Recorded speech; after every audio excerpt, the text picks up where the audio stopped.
તો મિત્રો જો ગગાભાઈ અમને મૂકવા આવે છે, અમે સુરત જાય એટલે. તો અમારા ડાયક ઘરે આવ્યા તો ફણસનું કાપવાનું કામકાજ હાલતું હતું ને બાજુમાં અમારા અભયભાઈ ઉભા હતા, ફણસ નતા કાપવા દેતા, તોય મારા ડાયક ગમે એમ કરીને કાપી નાખ્યું. તો જો અમાર ગગોડોન છે ને કેરીને ખોખા સાઈડમાં ફેરવતો હતો ને ત્યાં બીજું ખોખું લઈને ફેરવા જો ને તે પડ્યો, અવાજ સાંભળો એનો. પડ્યા પછીની અસર જો બાસ્કુ કઈ રીતે ફેરવે. બોલો બોલો ગગાભાઈ, ક્યાં જાવ? સુરત આવું? લે આ સુરત આવું કેમ કરે જોવો તો ખરી. પેલા આ બે હુઈ જાય કાળીઓ ને બે. સુરત આવું ગગો કેમ કરે હે?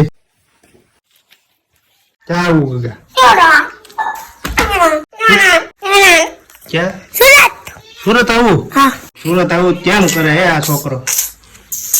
આમાં મારે તને સુરત કેમ લઈ જાવ, તું કેમ કરાશો જોતો કરી. ગગાભાઈ પાછા આવી જાવ પછી જવા લેતા જાવ. તો આ હતી સુરત આવવા માટેની અમારા ગગા ડોન ની જીદ. તો મિત્રો તમને કેવી લાગી કમેન્ટ કરી દેજો.